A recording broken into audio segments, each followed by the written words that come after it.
ডিমডাক YouTube চেনেলত আপোনালোকক স্বাগতম জনাইছো। আজি আমি আলোচনা কৰিম বিভাজ্যতা। অৰ্থাৎ বিভাজ্যতাৰ এটা না এটা প্ৰশ্ন যিকোনো পৰীক্ষাত আহি থাকে।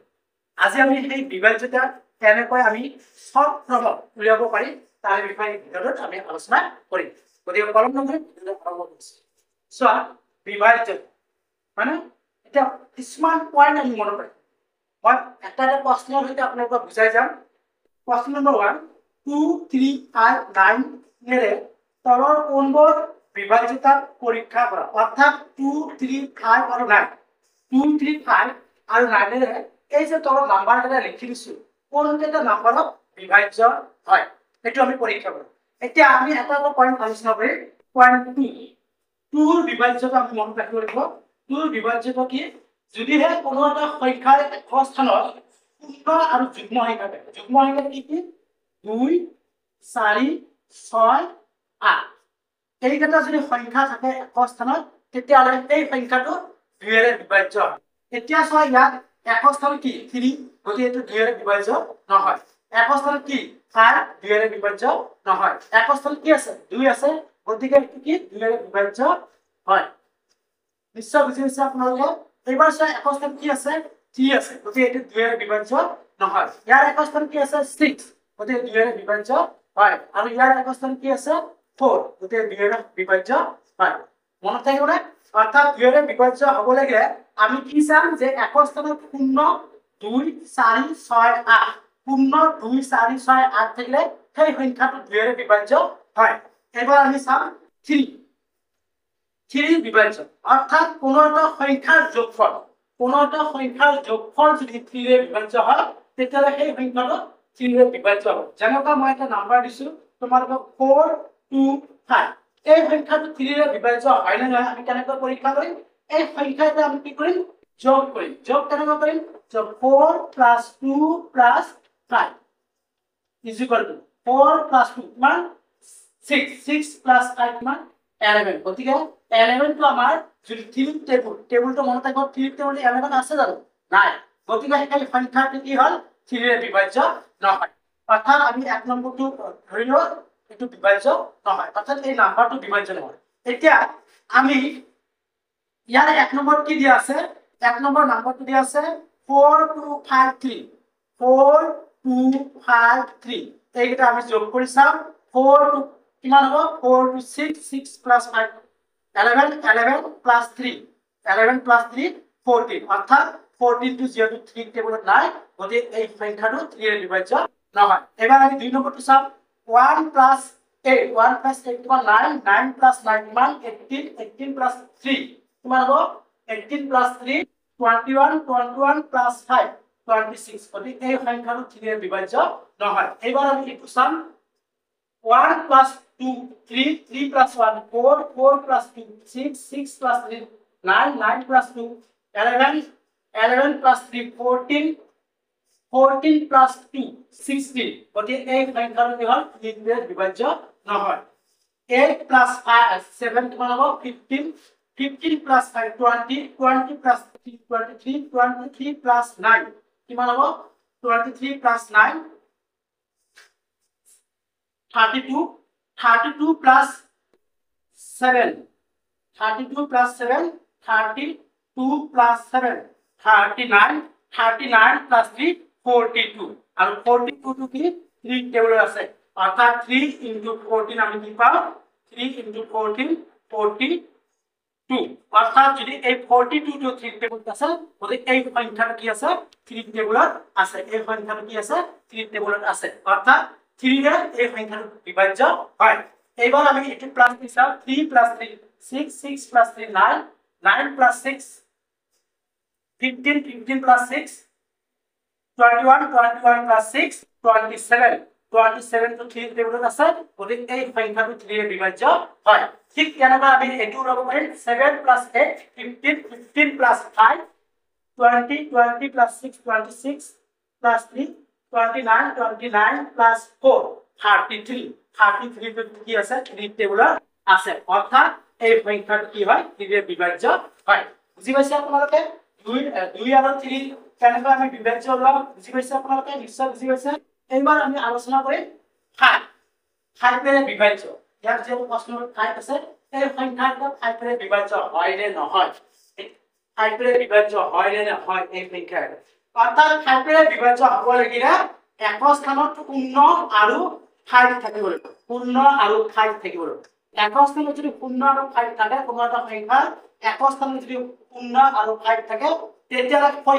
সেই সংখ্যাটো 5 বিভাজ্য হয় ইয়াৰ এক স্থান হয় এক স্থান 3 আছে গতিকে 5 বিভাজ্য নহয় ইয়াৰ এক স্থান কি আছে 5 আছে গতিকে এটি কি 5 বিভাজ্য আকৌ 3 নম্বৰটো 6 এক স্থান কি আছে 2 আছে গতিকে 5 বিভাজ্য নহয় 4 নম্বৰ কি আছে এক স্থান 3 আছে গতিকে 5 বিভাজ্য নহয় 5 নম্বৰ এক স্থান কি আছে 6 গতিকে 5 বিভাজ্য নহয় আৰু 6 নম্বৰ এক স্থান কি আছে 4 গতিকে 5 বিভাজ্য নহয় অৰ্থাৎ 5 বিভাজ্য হ'ব লাগিলে এক স্থানত 0 বা 5 থাকিব লাগিব তেতিয়াহে 5 বিভাজ্য হ'ব নেক্সট 9 9 তলৰ কোনবোৰ বিভাজ্যতা পৰীক্ষা কৰা অৰ্থাৎ এই 9 এইকেইটা সংখ্যা বিভাজ্য হয় নে নহয় আমি পৰীক্ষা কৰিম একে নিয়ম 3 আৰু 9 নিয়মটো একে অৰ্থাৎ 3 যেনেকুৱা সংখ্যা যদি আমি যোগ কৰি যোগফল 3 ৰে বিভাজ্য হয় নে নহয় এটো পৰীক্ষা কৰো ঠিক তেনেকৈ 9 ৰে বিভাজ্য হ'ব লাগিলে কোনো এটা সংখ্যা আমি সেই যোগফলটো 9 টেবুলত আছে নে নাই যদি 9 টেবুলত আছে তেতিয়া এই সংখ্যাটো 9 ৰে বিভাজ্য হয় এতিয়া এই নাম্বাৰটো আছে এক নম্বৰটো কি আছে 4 2 5 3 এটো কি কৰিম আমি প্লাস কৰিম 4 + 2 + 5 + 3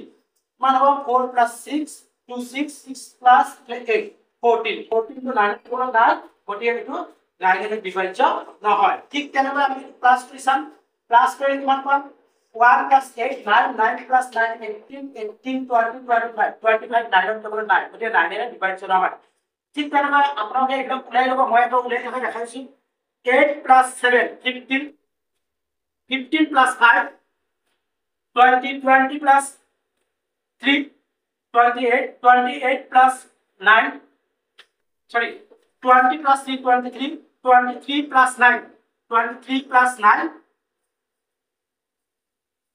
32 32 +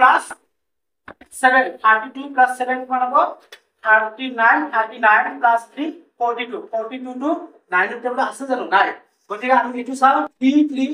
3 3 + 3 6 6 + 3 9 9 + 3 15 15 + 6 21 21 + 6 27 আৰু 27 to 9 টেবুলত আছে গতিকে এই সংখ্যাটি 9 ৰে বিভাজ্যতা হয় মনত থাকিব আপোনালোকৰ অৰ্থাৎ আমি আজি কি শিকিলো 2 3 5 9 এই 2 3 5 9 আমি বিভাজ্যতা কেনেকৈ ওলাই সেই নাম্বাৰটো আমি লিখিব পাৰিম এতিয়া আমি শিকিম 4 ৰে বিভাজ্য নিয়মটো 4 ৰে বিভাজ্য হ'ব লাগিলে কোনো এটা সংখ্যাৰ একক আৰু দশকৰ স্থানটো কি হ'ব লাগিব স্থানটো 4 ৰে বিভাজ্য হয় একক আৰু দশকৰ স্থানটো যদি 4 ৰে বিভাজ্য হয় তেতিয়া এই সংখ্যাটো 4 ৰে বিভাজ্য হয় ধৰি লোৱা হল 4 2 3 2 হয়না এই নাম্বাৰটো 4 ৰে বিভাজ্য হয় নে নাই আমি কেনেকৈ পৰীক্ষা কৰিম একক স্থান আৰু দশকৰ স্থান একক স্থান আৰু দশকৰ স্থান কিমান 32 আৰু এই 32 4 টেবুলত আছে নে নাই অৰ্থাৎ 4 * 8 4 * 8 কিমান 32 অৰ্থাৎ 4 ৰে 32 কাটিব পাৰো 8 বাৰ অৰ্থাৎ আমি কি কম যে 4 ৰে এই সংখ্যাটো কি হয় বিভাজ্যতা মনত থাকিব 4 ৰে বিভাজ্য হ'ব লাগিলে একক আৰু দশকৰ স্থানটো 4 ৰে বিভাজ্য কৰি অৰ্থাৎ 4 ৰে হৰণ যায় থাকে পূৰ্ণ হ'ব তেতিয়া এই সম্পূৰ্ণ নাম্বাৰটো কেৱল 4 ৰে বিভাজ্য হ'ব আৰু একক স্থান পূৰ্ণ থাকিলেও 4 ৰে বিভাজ্য হ'ব একক স্থান কেইটা হ'ব থাকিব দুটা থাকিব মনত ৰাখিব একক স্থান আৰু দশক স্থানটো 4 ৰে বিভাজ্য হ'ব লাগিব আৰু একক স্থানত দুটা পূৰ্ণ থাকিলে এই সংখ্যাটো 4 ৰে বিভাজ্য হ'ব এবাৰ আমি শিকিম 8 এটাৰ নিয়ম একে একক স্থান দশক স্থান আৰু শতক স্থান তিনিটা শূন্য থাকিলে এইটোৰ বিভাজ্য হ'ব নাইবা একক স্থান দশক স্থান আৰু শতক স্থান এই একক দশক আৰু শতক স্থান এই তিনিটা যদি এইটোৰ বিভাজ্য হয় তেতিয়া সেই সংখ্যাটো এইটোৰ বিভাজ্য হ'ব ধৰি লোৱা নাম্বাৰ 1 2 7 0 0 0 তিনিটা 0 আছে গতিকে এইটোৰ বিভাজ্য হ'ব ধৰি লোৱা হ'ল 1 2 9 3 2 4 এই সংখ্যাটো 8 এৰে বিভাজ্য হয় নে নাই যদি 8 এৰে বিভাজ্য হয় নে সংখ্যাটো যদি এই তিনিটা সংখ্যা যদি 8 এৰে বিভাজ্য হয় তেতিয়াহ'লে এই তিনিটা গোটেইখিনি নামটো 8 এৰে বিভাজ্য হ'ব মনত থাকিব এবাৰ 6 ৰ বিভাজ্য 6 ৰ বিভাজ্য কেনেকৈ ওলাম 6 ৰ বিভাজ্য মনত থাকিব 2 আৰু 3 যিটো নিয়ম সেই নিয়মটোতে ইয়াত প্ৰযোজ্য হ'ব অৰ্থাৎ 2 ৰে কি কৈছিলো মই যে একৰ স্থানত 0 2 4 6 8 এইকেইটা থাকিলে 2 ৰে বিভাজ্য হ'ব আৰু 3 ৰে কি কৈছো যোগফল যদি 3 টেবুলত আছে তেতিয়াহ'লে 3 ৰে বিভাজ্য ধৰি লোৱা হ'ল এইটো নাম্বাৰ 4 2 5 3 1 হয়না